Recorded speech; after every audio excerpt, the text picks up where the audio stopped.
ततः पदं तत्परिमार्गितव्यं यस्मिन् गता न निवर्तन्ति भूयः।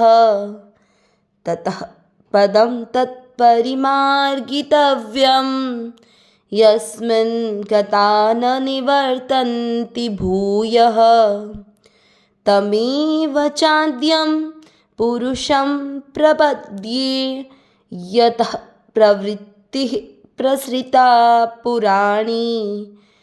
तमेव चाद्यं पुरुषं प्रपद्ये यतः प्रवृत्तिः प्रसृता पुराणी।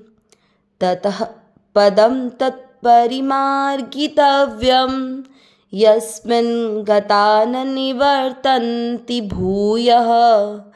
तमेव चाद्यं पुरुषं प्रपद्ये यतः प्रवृत्तिः प्रसृता पुराणी।